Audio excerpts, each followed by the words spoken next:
आगे परमेश्वर कह रहे हैं संतों की शिक्षा, यानी जो आम समाज है, ज्ञानहीन समाज है, जिन्हें भक्ति और भगवान की जानकारी नहीं है, केवल इस मनुष्य जन्म का एक ही प्रयोजन समझ लिया कि खाना पीना, पढ़ाई लिखाई करना, नौकरी लगना, बड़े होके शादी करना, फिर अपना वंश चलाने के लिए बच्चे पैदा करना, फिर उनकी पढ़ाई लिखाई में लग जाना, उनके ब्याह शादियों में लग जाना और अंत में दुर्गति से मर जाना।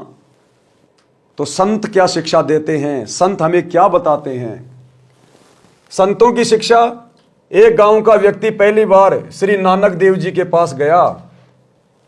उसने देखा कि संत जी मायूस अवस्था में एकांत में बैठे हैं, यानी नानक जी एकांत में शांति से अपना सुमरण कर रहे थे, बिल्कुल मायूस होके बैठे हुए थे।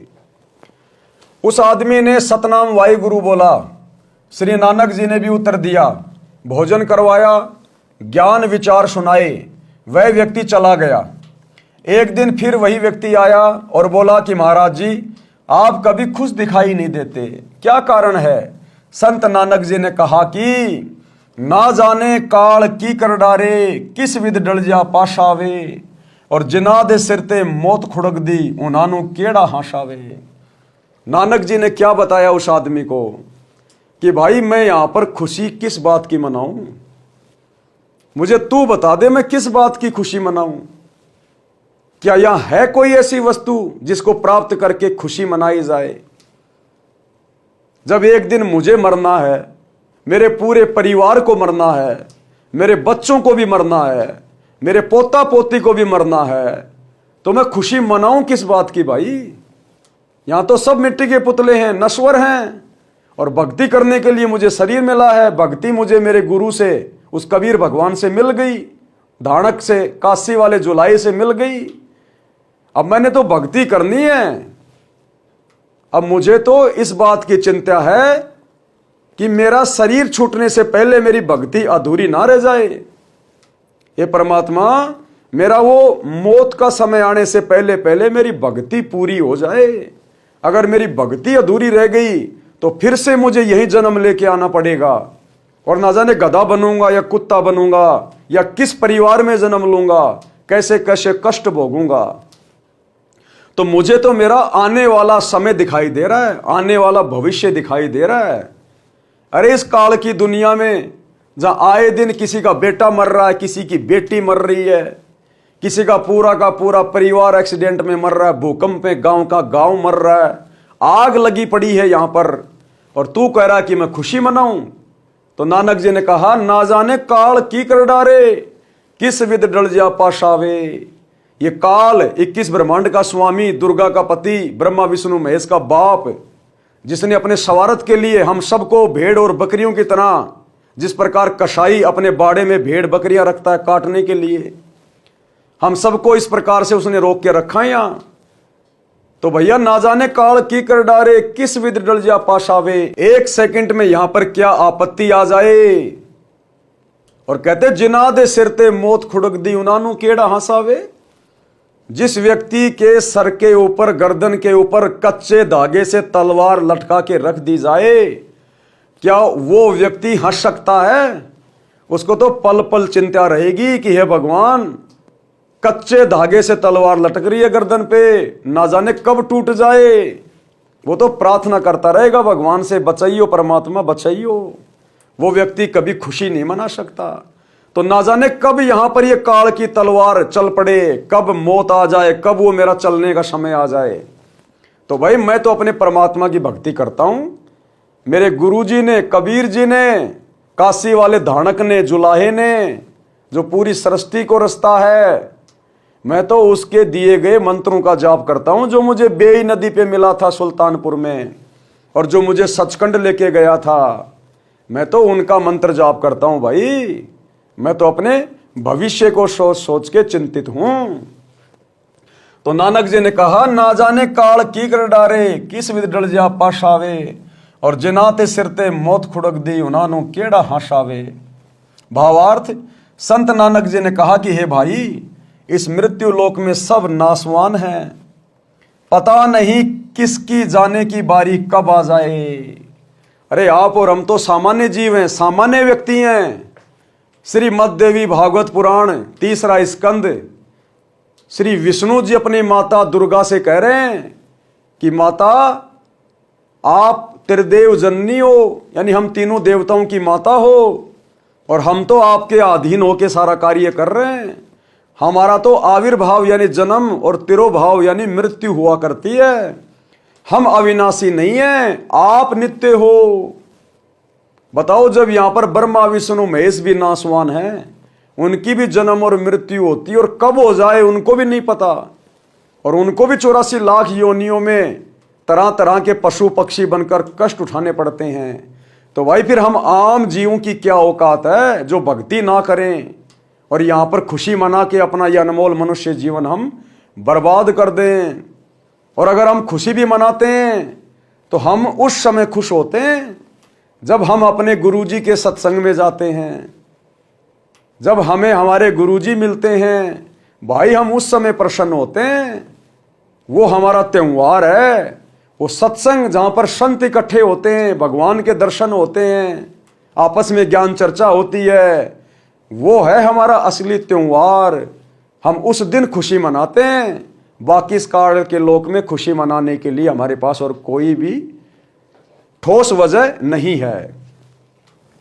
संत नानक जी ने कहा कि हे भाई, इस मृत्यु लोक में सब नाशवान है, पता नहीं किसकी जाने की बारी कब आ जाए। इसलिए जिनके सिर पर मौत गरज रही हो, उस व्यक्ति को नाचना गाना हंसी मजाक कैसे अच्छा लगेगा। हम कैसे ये नाटक देख सकते हैं, सीरियल देख सकते हैं, फिल्में देख सकते हैं, ये मैच वगैरह हम कैसे देख सकते हैं। हमें तो पल पल अपने भविष्य की चिंता लगी रहती है। मूर्ख या नशे वाला व्यक्ति इस गंदे लोक में खुशी मनाता है। मूर्ख या नशे वाला कौन? जिसको आध्यात्मिक ज्ञान नहीं, जिस व्यक्ति को आध्यात्मिक ज्ञान नहीं, सच्चे गुरु की शरण प्राप्त नहीं, जो सत्संग में नहीं जाता, उसके ऊपर काल का नशा चढ़ा हुआ है। तो ऐसा नशीला व्यक्ति, ऐसा नशेड़ी व्यक्ति ही यहां पर नाच सकता है, गा सकता है। जिस प्रकार कोई शराबी व्यक्ति शराब के नशे में रोड पे पड़ा है और उसके गांव का कोई आदमी आके कहे कि भैया तुम्हारे घर में आग लग गई, तो वो नशेड़ी व्यक्ति जिसको कुछ पता ही नहीं है, और वो कहेगा क्या बोला, अरे भाई तुम्हारे घर पे आग लग गई, और वो कहे नहीं नहीं गा के बता मुझे। तो कोई नशेड़ी व्यक्ति ही ये बात कह सकता है जिसके घर में आग लगी हो, दूसरा उसको सूचना दे रहा है और कह रहा है कि नहीं नहीं गा के बता, तुम्हारे चोरी हो गई, तुम्हारे आग लग गई। हाँ हाँ हाँ, अब की बार मजा आया भाई, अरे वाह वाह वाह, और फिर वापस लेट जाए। तो परमात्मा कहते हैं इस काल के लोक में जिस व्यक्ति को इस काल की भांग का नशा हो रखा है, वही व्यक्ति शादी विवाह में आडंबर करेगा, पाखंड करेगा, दुनिया को बुलाएगा, दुनिया भर का लेन देन करेगा, मान बढ़ाई के लिए, दिखावे के लिए, डीजे बजाएगा, बैंड बाजे बजाएगा, सरेआम गली में नाचेंगे। कहते हैं जिस व्यक्ति को आध्यात्मिक ज्ञान नहीं है, वो व्यक्ति काल की भांग के नशे में इस प्रकार की बकवादे कर सकता है। और जिसको सतगुरु का ज्ञान हो गया, जिसको शास्त्रों का ज्ञान हो गया, और इस काल के नकली लोक की व्यवस्था का जिसको ज्ञान हो गया कि यहां तो ब्रह्मा विष्णु महेश के सिर पर भी काल की तलवार लटकी हुई है, यहां के देवी देवता भी 84 लाख योनियों में मरने के बाद गधे कुत्ते सुअर बनते हैं। तो हम जैसे 2 कोटि के जीवों की क्या औकात, यदि भगवान का भजन नहीं किया तो, अपने मनुष्य जीवन को सफल नहीं किया तो, सच्चे गुरु की शरण लेके, और चाहे देवता हो, चाहे ब्रह्मा विष्णु महेश हो, चाहे आम प्राणी हो, जब तक इस सतगुरु की शरण प्राप्त नहीं होगी, ये एकमात्र तत्वदर्शी संत है पूरी सृष्टि में, एकमात्र गुरु कहलाने का अधिकारी, नाम उपदेश देने का अधिकारी। जब तक इनकी शरण प्राप्त नहीं होगी, और इनकी शरण अति दुर्लभ है, अति दुर्लभ। आज इनके धरती पर रहते सहते लाखों लोग रोजाना मर रहे हैं, उनको पता भी नहीं है संत रामपाल जी कौन है, भक्ति क्या है, भगवान क्या है। हमारे दादा, हमारे परदादा, हमारे पूर्वज इस तत्वदर्शी संत की शरण के अभाव में आज भूत बने फिर रहे हैं, वो प्रेत बने फिर रहे हैं, जिनके ये नकली धर्मगुरु हमसे श्राद्ध निकलवाते हैं, क्योंकि उनकी मुक्ति हुई नहीं, भक्ति उन्होंने की नहीं। भक्ति की तो इन नकली संतों की, देवी देवताओं की, मंदिर में चले गए, मस्जिद में चले गए, चर्चों में चले गए, गुरुद्वारों में चले गए, वो भक्ति है नहीं शास्त्रों के अनुसार, तो उनकी मुक्ति हुई नहीं, और आज वो गधे कुत्ते बन के घूम रहे हैं, प्रेत बन के घूम रहे हैं। तो भाई इस गंदे काल के लोक में किस बात की खुशी मनाएं? और जो खुशी मना रहे हैं उन्होंने तो काल की भांग पी रखी, अभी उनको ज्ञान नहीं है। जैसे एक व्यक्ति की पत्नी को विवाह के 10 साल बाद पुत्र हुआ, एक आदमी की शादी के बाद 10 साल बाद उसको अपनी पत्नी से पुत्र प्राप्त हुआ। उसके उत्पन्न होने की खुशी में लड्डू बनाए, बैंड बाजे बजाए, उधमस उतार दिया। अगले साल जन्मदिन को ही मृत्यु हो गई, और अगले साल जब उस बच्चे का पहला जन्मदिन था, जन्मदिन से एक दिन पहले उस बच्चे की मृत्यु हो गई। अब मना लो खुशी, बजा लो डीजे, बुलाओ रिश्तेदार, अब मातम मनाओ मातम। सर पीट पीट के रो रहा है वो पूरा परिवार, मना लो खुशी। किस बात की खुशी मना रहे हो इस गंदे लोक में, जब एक सेकंड का तुम्हारी मौत का भरोसा नहीं, कब तुम्हारे घर पर बिजली गिर जाए, संकट आ जाए। और वो परिवार यदि सतगुरु से नाम उपदेश ले लेता, परमात्मा उस घर में दुख नहीं आने देता। उस बच्चे को सतगुरु 100 साल की उम्र प्रदान कर देता, 100 साल की, इतना समर्थ है। एक छोटा सा सत्संग गुरुदेव के मुख कमल से, एक दंपत्ति ने सतगुरु से नाम दीक्षा ली हुई थी, और उस दंपत्ति का जो जवाई था, उसकी बेटी थी, वो भी सतगुरु के सत्संग सुन रहे थे। अभी नाम उपदेश नहीं लिया था, लेकिन गुरुदेव के सत्संग सुनते थे और कहते थे भाई इनके अलावा संत कोई धरती पे नहीं है जिनके पास में ऐसा निर्मल ज्ञान है। एक दिन उनका छोटा बच्चा जो तकरीबन 1-1.5 साल का था, माता पिता अपने काम में लगे हुए थे, और वो बच्चा खेलता खेलता पानी की बाल्टी के अंदर चला गया। बच्चों की आदत होती है बाल्टी को पकड़ के यूं देखने लग गया, बच्चे का झुकाव हो गया, पानी से भरी हुई बाल्टी में वो बच्चा गिर गया। माता पिता ने आधा घंटे के बाद में संभाला, अपने काम में व्यस्त थे। बच्चा मरा हुआ मिला, आधे घंटे में पानी में डूबा हुआ बच्चा कैसे जिंदा होगा? बच्चे का शरीर पूरा नीला। दौड़कर घर वालों ने बाल्टी से बाहर निकाला, डॉक्टरों को दिखाया, लेकिन बच्चा मरा हुआ, मृत। शाम को उस बच्चे का पिता जब अपना कार्य करके घर पे आया और उसको पता चला, वो सतगुरु के सत्संग सुनता था, और सत्संग सुन के उसने मान लिया था कि ऐसा ज्ञान धरती पर किसी के पास नहीं है। अभी नाम भी नहीं लिया था, उपदेश भी नहीं लिया था। उसी समय उस बच्चे के पिता ने हृदय से पुकार की थी कि मैंने सुना है कि धरती पे परमात्मा आए हुए हैं, धरती पे भगवान आए हुए हैं। अगर धरती पे भगवान वास्तव में आया हुआ है गुरुदेव का ध्यान करके, तो मेरा बच्चा जिंदा हो जाए। उसी समय गुरुदेव ने कहा कि वो बच्चा जो 2 घंटे से लाश बन के पड़ा हुआ था, उस बाप की हृदय से की गई पुकार पर इस सतगुरु ने तुरंत आशीर्वाद दिया, और वो बच्चा हिचकी लेकर खड़ा हुआ। तुरंत पूरा गांव अचंभित हो गया, पूरा गांव। और उसके बाद उन दोनों ने जाकर सतगुरु रामपाल जी से दीक्षा ली। ये है वो परमात्मा, ये है समर्थ, ये है सतभक्ति धरती पे वर्तमान में। छोटा सा ये सत्संग गुरुदेव के मुख कमल से सुनिए। अंत समय जब चले अकेला, फिर रोएगा तू कि मेरा कुछ भी नहीं रहा, मेरे साथ कोई चल नहीं रहा, ये क्या बनी। और परमात्मा कहते हैं मैं रोज बताया करता, प्रतिदिन यही सब समझाया करता, तेरा साथी कोई नहीं है, तेरा साथी मैं हूं, मुझे तू भूल चुका है। तेरा यहाँ भी जो संस्कार है बच्चों का, परिवार का, माता पिता, भाई बहन, पति पत्नी का, इसने भी मैं सेट करवाऊंगा, थोड़ा सुलझेड़ा करवाऊंगा। तुम्हारा इस संस्कार को ढंग से निमटवा दूंगा सबका जो मेरी शरण में आगे, और फिर सारा न मोक्ष कर दूंगा। अब कहते हैं कह कबीर शरण गह मेरी हो रक्षा जल थल की। दास ने आपको एक दिन और बताया था, एक माई अपने दोते को लिए खड़ी यहां मिलने के लिए, महीना 1.5 हो गया, और वो लड़का होगा ज्यादा से ज्यादा 1 वर्ष का 1.5 वर्ष का। वो क्या बता रही थी कि एक बड़ा बाल्टी थी, उस बाल्टी में चढ़ गया, नो मतलब बच्चा चढ़ता चढ़ता भरी थी पानी बाल्टी की, मुंह दे मुंह गिर गया। और हम कहीं बातें कर रहे थे, काम कर रहे थे। 4 घंटे के बाद वो बच्चा संभाला, मरा पाया। मेरा जो दामाद और मेरी बेटी सत्संग सुना करते, आपका नाम नहीं ले रहे थे, और उसमें भक्तों के चमत्कार ऐसी ऐसी लीला सुनकर वो गदगद हो रहे थे कि भाई। तो उस दिन उसके पिता ने यह पुकार करी थी, अगर भगवान जब सब कह रहे हैं और धरती पर भगवान है तो आज मेरा बालक जिंदा हो जाए। नो टक्कर मारी और 4 घंटे पानी में मुंह दे मुंह पर बालक दस मतलब है निबोड़ के सांस आ जाए। और काफी देर वो बाहर भी रख लिया था। जब वो उसका पिता आया, जब उसने ये पुकार करी, 2 सेकंड में बच्चे ने हिचकी ली और ऐसे आंख खुली। बोल सतगुरुदेव की।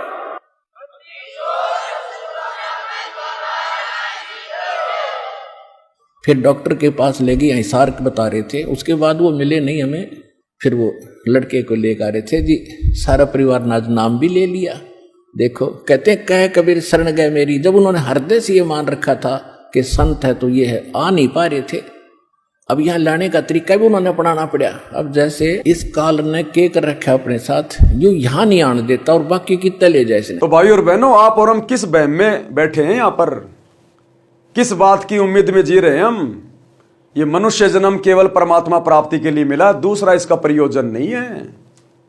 ये बात या तो आज सतगुरु के सत्संग सुनकर समझ लो, अन्यथा कल को शरीर छूटने के बाद जब खाली हाथ जाएंगे, क्योंकि यहाँ की संपत्ति तो यही रह जाएगी, आपके कपड़े भी नहीं जाएंगे, आपका शरीर भी लोग यही फूंक देंगे, 2 मुट्ठी राख बन जाएगी। ऊपर लेके क्या जाओगे? जो बैल और गधे की तरह कमा कमा के जोड़ रहे हो, दुनिया को ठक ठक के जोड़ रहे हो। यहाँ का धन सुई की नोक भी नहीं जाएगी। और जो साथ में जाना था धन, वो था भक्ति धन। कबीरा सब जग निर्धना, धनवंता ना कोई। धनवंता वही जानिए जिसके पास सतगुरु की भक्ति का धन होए। वो तुमने शुरू की नहीं तो धर्मराज के दरबार में लाइन में खड़े होंगे नंगे। वो देश का राजा, वो अरबपति, वो खरबपति, वो रंक, वो भिखारी, वहां कोई दादागिरी नहीं चलती, वहां पर ये राजागिरी नहीं चलती, वहां पर ये जैक और चैक नहीं चलता। वहां सबको समान दृष्टि से एक ही लाइन में खड़ा किया जाता है और अपना अपना अकाउंट करवाते हैं। क्या लाया? ला। जब धर्मराज पूछेगा कि हे नादान प्राणी, मनुष्य जन्म प्राप्त करके गया था, क्या लाया? दिखा, क्या करता था? फिर धर्मराज पूछेगा चित्रगुप्त, ये क्या काम किया इसने नीचे? तो जो बहुत बड़ी बड़ी गाड़ियां बनाता था, ट्रक बनाता था, जैसे हमारे रतन टाटा जी गए होंगे ऊपर, और वहां धर्मराज ने पूछा होगा, हाँ भाई क्या लाया? कुछ भक्ति कमा के लाया? अब रतन टाटा जी की नीचे गर्दन, जी मुझे तो पता ही नहीं था क्या भक्ति है, क्या भगवान है। क्यों भाई? जब तू यहां से गया था मनुष्य जन्म लेके, तो देख तूने क्या कहा था, वो रील चला देगा। जैसे महाभारत के युद्ध में दीवार के ऊपर एलसीडी की तरह महाभारत का युद्ध दिखाई दे रहा था और संजय धृतराष्ट्र को बता रहा था, वो पिछले जन्म दिखा देगा, रील चला देगा। ये आध्यात्मिक साइंस बहुत उत्तम है। ये यहां की साइंस कुछ नहीं है देवताओं की साइंस के आगे। तो उस समय रतन टाटा जी नीचे गर्दन, धोखा लग गया जी, धोखा लग गया, मैं तो भक्ति के लिए गया था। चित्रगुप्त इसने क्या किया, क्या काम करता था? अजी इसने खेल खिलौनों की दुकान खोल रखी थी। और रतन टाटा सोचेगा, ओ तेरी की, मैंने तो टाटा की गाड़ियां और ट्रक बनाए दुनिया भर के, और ये तो इनको खेल खिलौने कह रहे हैं। तो धर्मराज कहेगा, रे नादान, गया था भक्ति करने के लिए और ये गुड्डा गुड्डी का खेल खेल के आ गया। कहां है वो तेरी गाड़ियां? लाया तू? वो अरबों खरबों की संपत्ति लाया? नहीं लाया जी। और भक्ति भी नहीं लाया, तो चल 84 में। तो ये बनेगी वहां पर फिर तो या तो समय रहते इस मनुष्य शरीर में सतगुरु के सत्संग सुन के इन बातों से परिचित हो जाओ, अपने जीवन को सफल कर लो, या फिर धर्मराज के दरबार में जब नंगे होके खड़े होंगे वहां फिर बनेगा कुछ नहीं। फिर वहां हमें यह तो पता चल जाएगा, क्योंकि वहां तो फिर सारा दिमाग आ जाता है। चोर जब चोरी करता है दुनिया समझ आती है नहीं मानता, और जब पुलिस पकड़ती है डंडे मारती है तब उसको समझ में आ जाती है कि चोरी नहीं करनी चाहिए। तो जब धर्मराज के दरबार में खड़े होंगे वहां पर उनके डंडे खाने के लिए यमदूत वहां पर इंतजार करते हैं कि धर्मराज एक बार इसका फैसला सुना दे। जैसे कोर्ट में पुलिस वाले इंतजार करते हैं कि एक बार जज इसको फैसला दे दे, तुरंत ले जाते हैं पकड़ के, जेल में ठोकना है या उसका रिमांड लेना है। तो ऐसे वो यम के दूत खड़े रहते हैं उसकी बाह पकड़ के कि धर्मराज का क्या आदेश, आगे क्या करना है, इसको नरक में ठोकना है या गधा कुत्ता बनाना 84 में। तो भाई और बहनों वहां जाकर पूरी दिमाग में आ जाती है कि मानव जन्म क्यों मिला था, नीचे धरती पे क्यों गया था, और मैं तो बेटा बेटियों के पालन पोषण में, काम धंधे में, कोठियां बनाने में, मकान बनाने में लगा रहा, जीवन बर्बाद करके आ गया। वहां पता तो चल जाएगा, लेकिन फिर वहां पर समाधान कुछ नहीं होगा। समाधान तो आज है वर्तमान में। ये अनमोल मनुष्य देह प्राप्त है स्त्री या पुरुष की, और साथ में इस देही को सफल करने वाला सतगुरु अपनी भक्ति लेकर धरती पर आया हुआ है। तो हमने भक्ति धन जोड़ना है, भक्ति धन हमारे साथ जाएगा। यहां का नकली धन तो मेरे भाई कोई सुई की नोक भी नहीं लेकर गया, जिसने पूरी पृथ्वी पे अपना शासन जमा रखा था। इतिहास उठा के देख लो। तो क्या हुआ फिर, अगले साल जन्मदिन से पहले वो बच्चा मर गया, अगले वर्ष जन्मदिन को ही मृत्यु हो गई। कहां तो जन्मदिन की खुशी की तैयारी थी, कहां रोआ पेटी शुरू हो गई, घर नरक बन गया। अब मना लो खुशी। वह व्यक्ति ये सच्चाई सुनकर कांप गया और बोला कि हे प्रभु, आपकी बातें सत्य हैं, परंतु क्या आप कभी खुशी नहीं मनाते? नानक जी से उसने कहा कि महाराज आपकी बातें बिल्कुल सत्य हैं, लेकिन क्या आप कभी खुशी नहीं मनाते? हमेशा ऐसे ही उदास रहते हो, मायूस रहते हो, चिंतित रहते हो, हमेशा ऐसे ही। तो नानक जी क्या बोले? श्री नानक जी ने उत्तर दिया कि खुशी मनाता हूं भैया, हम भगत भी खुशी मनाते हैं, लेकिन हमारी खुशी मनाने का तरीका अलग होता है। कैसे? साध मिले साढ़े सादी होंदी, विछुड़ जा दिलगिरी वे, अख दे नानक सुनो जिहाना, मुश्किल हाल फकीरी वे। नानक जी ने कहा कि जब कोई सत्संग होता है, कोई समागम होता है, और जब मेरे भगत आते हैं, उस समय हम इकट्ठे होकर परमात्मा की चर्चा करते हैं, परमात्मा को भोग लगाते हैं, मालिक का गुणगान करते हैं, उस समय हमें खुशी होती है, हम बहुत खुश होते हैं उस समय। नानक जी ने कहा उस समय मैं बहुत खुश होता हूं, मेरी खुशी का कोई ठिकाना नहीं होता। और वो हमारी खुशी जगत वालों की तरह नहीं होती, वो अश्लील खुशी नहीं होती, वो खुशी होती है प्यार और प्रेम वाली, परमात्मा के प्यार वाली, परमात्मा के प्रेम वाली। उस खुशी में भी हमारे को परमात्मा मिलता है, हमारा भक्ति धन जुड़ता है, परमात्मा हमसे प्रसन्न होता है। हम वो आम समाज वाली, वो काल वाली खुशी नहीं मनाते, डीजे वाली, बैंड बाजे वाली, ब्याह शादी वाली। तो बोले साध मिले साड़ी शादी होंदी, शादी यानी खुशी और शाद यानी भगत। जब हमारे भगत भाई आते हैं, मिलते हैं, तो हमें खुशी होती है। और बिछुड़ जा दिलगिरी वे, और जब वो यहां से चले जाते हैं तो बड़ा दुख होता है, बड़ा दर्द होता है, गम होता है कि अब ये वापस जा रहे हैं, और ना जाने भाई संसार में ये भक्ति पर लगे रहेंगे या नहीं लगे रहेंगे, कोई काल का दूत इनको भ्रमित ना कर दे। तो ये सोचकर फिर मैं चिंतित हो जाता हूं। तो कहते हैं साध मिले साड़ी शादी होंदी, बिछुड़ जा दिलगिरी वे, अख दे नानक सुनो जिहाना, मुश्किल हाल फकीरी वे। भावार्थ, जब मेरे शिष्य सत्संग सुनने आते हैं तो साध संगत को देखकर मेरे को खुशी होती है कि सब भक्ति पर लगे हैं, कोई विचलित नहीं हुआ है। जब ये सत्संग के पश्चात जाते हैं तो मायूसी छा जाती है कि कहीं कोई सिरफिरा इनको भ्रमित करके परमात्मा से दूर ना कर दे। श्री नानक जी ने कहा कि ज्ञानहीन संतों ने फकीरी यानी भक्ति को कठिन बना दिया, मुश्किल हाल फकीरी वे पूर्ण मोक्ष मार्ग जानते नहीं और भ्रमित करने को गुरु बने हैं, जो मीठी मीठी बातें बनाकर सुदामा और श्री कृष्ण की मीठी मीठी कहानी पीछे बैकग्राउंड में म्यूजिक चलता रहता है, श्रोता मंत्र मुग्ध हो रहे हैं, राम और भिलनी की कथा चल रही है, पीछे बैकग्राउंड में म्यूजिक चल रहा है, लोगों की आंखों में आंसू आ रहे हैं, और धन इकट्ठा करके वो अपने घर जाओ, वो अपनी दुकान पे रहो। जो मीठी मीठी बातें बनाकर मेरे भक्तों को काल के जाल में ले जाते हैं, इसलिए जब तक वे पुनः सत्संग में सब नहीं आते तो मुझे चिंता बनी रहती है। जब आ जाते हैं तो खुशी होती है, परंतु हम नाचते गाते नहीं, दिल में महसूस करते हैं, मौत को कभी नहीं भूलते। मौत बिसारी बावड़े तूने अचरज किया कौन, अरे ये तन मिट्टी में मिलेगा ज्यों आटे में लौण। भगत ने कभी अपनी मौत वाले दिन को भूलना नहीं चाहिए कि ना जाने कब आ जाए, और उससे पहले पहले ये चिंता बनी रहनी चाहिए कि मौत आने से पहले मेरी भक्ति पूरी हो जाए, नहीं तो ऊपर जाकर सतगुरु को, परमात्मा को मैं क्या मुंह दिखाऊंगा। मौत को कभी भूलते नहीं। कबीर जी ने कहा है कि मौत भूल गया बावड़े अचरज किया कौन, अरे अपनी मौत को भुला बैठा है। अरे तूने कैसा अचरज कर दिया नादान, ये कितना बड़ा अचंबा है कि तुझे तेरी मौत याद नहीं है, और जिसको अपना वो दिन याद नहीं रहता वो फिर गफलत करता है, गफलत।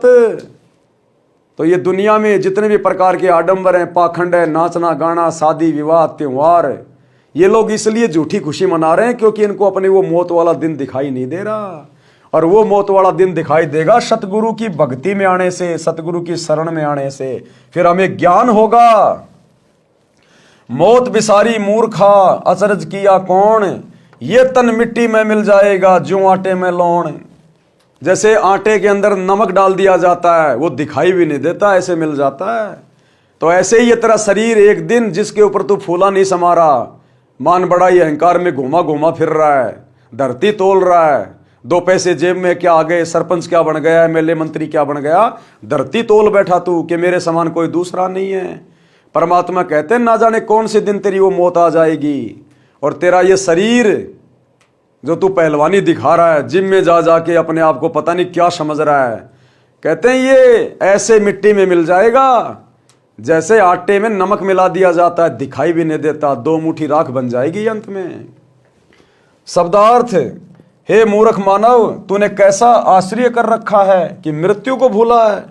तेरा शरीर एक दिन मृत्यु को प्राप्त होकर मिट्टी में मिल जाएगा, तेरा नामो निशान यानी चिन्ह भी दिखाई नहीं देगा, केवल फोटोओं में रह जाएगा, फोटोओं में, जैसे आटे में नमक मिलने पर दिखाई भी नहीं देता।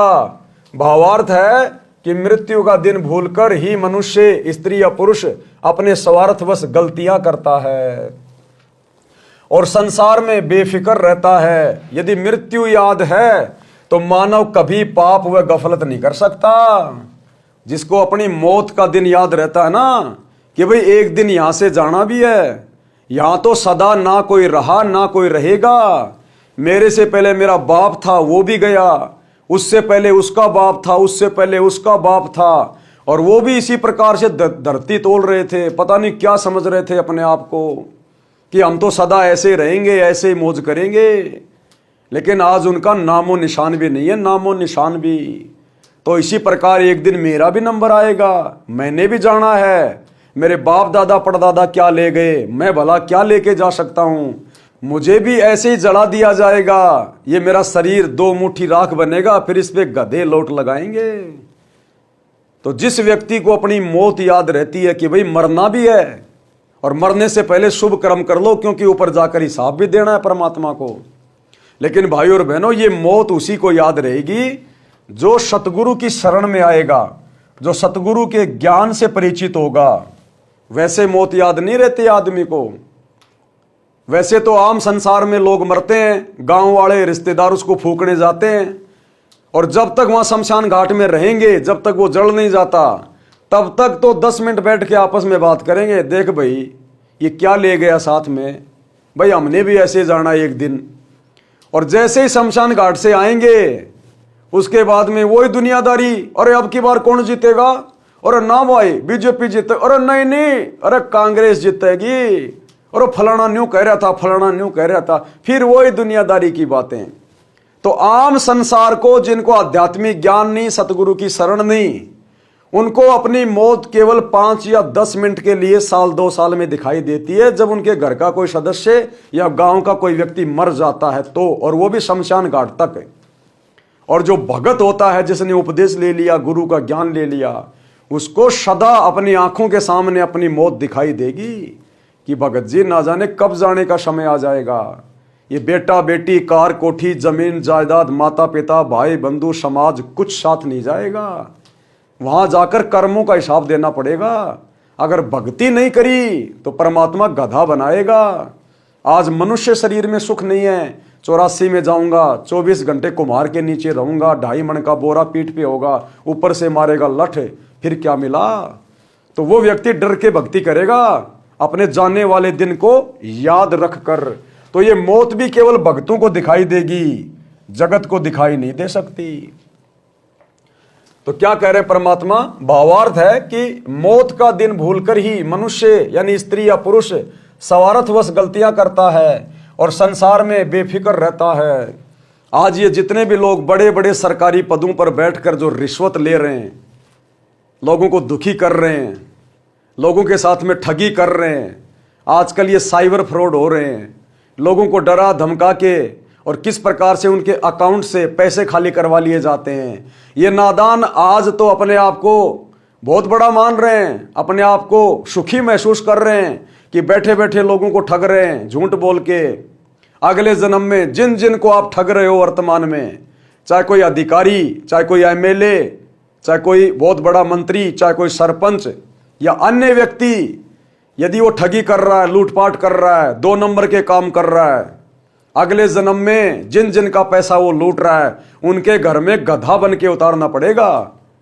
उनके खेतों में बैल बन के, जमीन जोत जोत के सारा दिन, नाक में रस्सा डलवा के, जिसको नाथ कहते हैं, आज जिसका लूट रहे हो ना, कल को उसके घर पे जाके बैल बनोगे और तुम्हारे नाक में नाथ डाल के, तुम्हारे नाक फोड़ के और खींच खींच के खेत में जोत जोत के पूरा करेगा वो, जोत जोत के। आज का वीडियो वहीं से शुरू हुआ है। पिछले जन्मों के संस्कार, उसी संस्कार से हमारे घरों में ये पशु आते हैं। जिस किसान के घर में ऊंट या बैल होता है, वो कौन है? वो पिछले जन्मों में वो है, वो जिन्होंने उस किसान के साथ में ठगी करी थी, उसका पैसा लेके दिया नहीं, किसी भी कारण से उसने उसको परेशान किया। आज वो किसान अपना बदला ले रहा है, बैल बन के आज वो अपने पैसे पूरा कर रहा है मेहनत करके, गधा बन के आज वो कुम्हार के वो पैसे पूरे कर रहा है। तो भाई और बहनों, ये आध्यात्मिक ज्ञान की कमजोरी के कारण इंसान इतनी बड़ी आफत मोल ले रहा है। इसलिए सतगुरु हमें बार बार सत्संग सुनने की सलाह दे रहे हैं, बार बार। भावार्थ है कि मृत्यु का दिन भूलकर ही मनुष्य, स्त्री या पुरुष स्वार्थवश गलतियां करता है और संसार में बेफिक्र रहता है। यदि मृत्यु याद है तो मानव कभी पाप व गफलत नहीं कर सकता। अन्य उदाहरण, एक सेठ एक दिन एक संत के आश्रम में गया। अब ये कथा क्या कह रही है ध्यान से सुनना। आज तो हम लोग जो है ट्रैफिक पुलिस वाले बन के या दूसरी कोई नौकरी प्राप्त करके 10, 20, 50 रुपए लेके जा निकल जा फटाफट, या उसका चालान काट दिया झूठा। अगर सरकारी रसीद दे रहे हैं उसमें दोष नहीं है। यदि वैसे ही गाड़ी पकड़ ली, रसीद उसको दी नहीं और 150 रुपए लेके जेब में डालिए कह दिया जा, वो कर्जा चढ़ रहा है, कर्जा। आज तो भाई अपनी बढ़िया कोठी बना रहा है उस रिश्वत से, बढ़िया बच्चों को विदेशों में पढ़ा रहा है। कब वो बच्चा मर जाएगा, कब तेरी कोठी भूकंप में जमीन में चली जाएगी, और नहीं गई तो अगले जन्म में गधा और बैल बन के चुकाना पड़ेगा। आज जो रिश्वत ले लेके 2 नंबर के काम कर करके अपने आप को जो पैसे वाला धनी मान रहा है, तो परमात्मा कहते हैं इन सब बातों के लिए हमने ये कथा ध्यान में रखनी चाहिए। इंसान को कभी अपनी मौत नहीं भूलनी चाहिए कि भैया एक दिन यहां से जाना भी है और परमात्मा को कर्मों का हिसाब भी देना है। अन्य उदाहरण